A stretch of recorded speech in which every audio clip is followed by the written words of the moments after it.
فاسألوا أهل الذكر إن كنتم لا تعلمون. Bagaimana mengambil ibrah dan implementasi dakwah Nabi di kehidupan sekarang? Karena dakwah sunnah sekarang baru sekedar dakwah untuk dalam rangka islah sama muslim. Bagaimana dakwah kita untuk kaum kafir yang dengan menegakkan kalimat tauhid di Indonesia, sementara yang berpuasa banyak kaum kafir dan munafik? Bagaimana metode penyampaian ilmu pada zaman Rasul? Apakah dengan metode talaki atau taklim seperti kita saat ini? Tugas kita teman-teman sekalian, agama Allah ini disampaikan. Kalau metode Nabawiyah jelas sekali. Nabi SAW memulai membangun komunitas dengan majlis ilmu. Majlis ilmu. Nabi SAW duduk, menyampaikan wahyu Allah. Kemudian para sahabat mendengarkan sampai tertanam ilmu itu dan iman dalam hatinya. Lalu muncullah iman, lalu mereka mengaplikasikan apa yang mereka dapatkan. Itu yang Nabi SAW terapkan. Sampai fase 13 tahun di Mekah dan 2 tahun pertama di Madinah masih belum ada peperangan. Selalu ada penanaman iman. Maka lahirlah kader-kader seperti Abu Bakar, Umar, Uthman, Ali, Talha, Zubair dan semuanya sahabat-sahabat Nabi Muhammad, karena ilmu sudah tertanam dalam hatinya.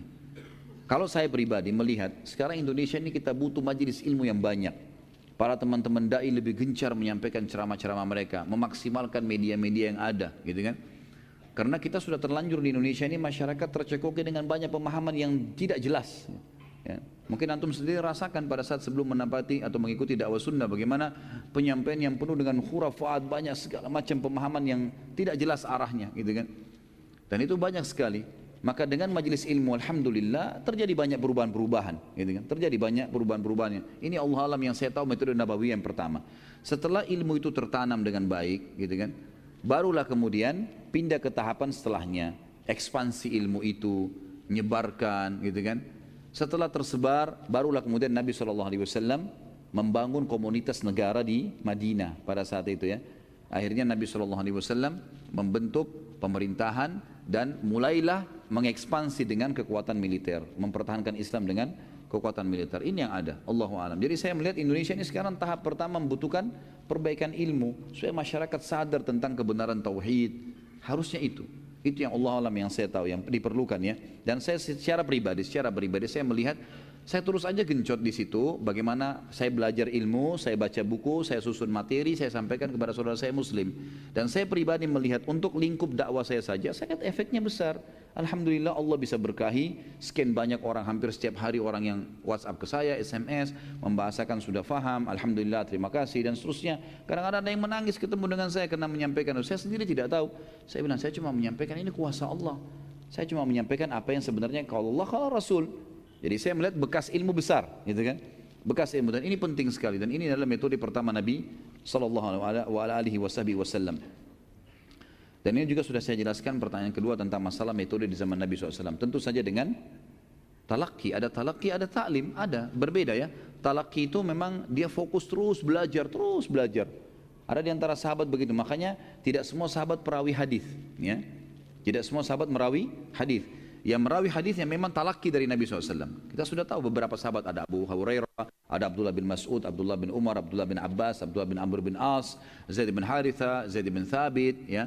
Ini semua sahabat-sahabat yang memang kerjanya setiap hari tinggal di belakang rumah Nabi SAW, namanya Suffah. Di situ ada sebuah tempat yang luasnya kurang lebih 5 kali 5 meter. Kemudian di situ Nabi SAW membiayai para penuntut ilmu. Mereka datang untuk ilmu, Nabi biayai makannya, minumnya. Mereka cuma tahu ikutin Nabi, apa yang Nabi ucapin. Jadi wahyu turun kebanyakan pada mereka terlebih dahulu, nanti mereka sebarkan setelah itu.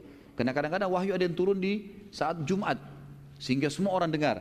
Kadang-kadang ada wahyu turun di kancah peperangan, yang hadir perang aja yang dengar, yang di Madinah nggak dengar, nanti disampaikan. Kadang-kadang Nabi SAW terima wahyu tidak ada yang dengar.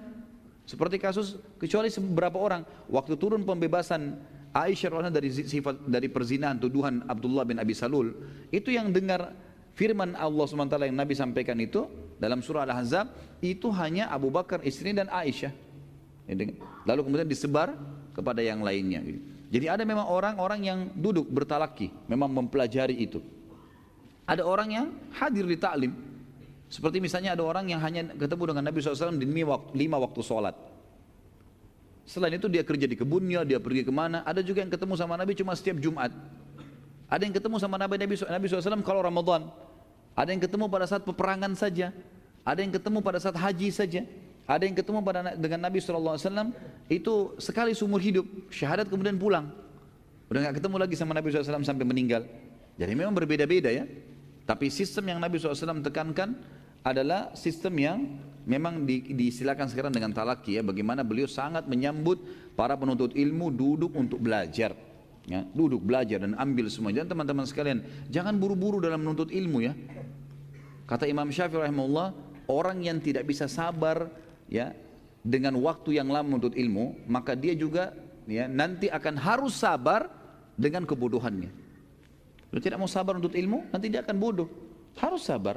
Jangan setahun 2 tahun teman-teman sekalian. Orang untuk ilmu itu seumur hidup. Ya, itu jangan buru-buru begitu baru setahun 2 tahun sudah langsung mengajar sana sini. Butuh ilmu yang dalam teman-teman sekalian. Ajarkan kepada orang dekat-dekat, iya, orang terdekat yang kita tahu, iya. Tapi untuk menyampaikan sebuah fatwa jangan buru-buru. Karena ini saya lihat ada juga masalah kita di Indonesia ya. Banyaknya orang sembarangan menyampaikan fatwa dan ilmunya belum sampai. Ini berbahaya sekali. Hanya sekedar gelar ustadz, hanya sekedar gelar ini, gelar itu, hanya main ngomong saja gitu kan. Ini yang berbahaya karena umat yang dengar. Umat dengar ini membawa pulang apa yang disampaikan itu gitu kan.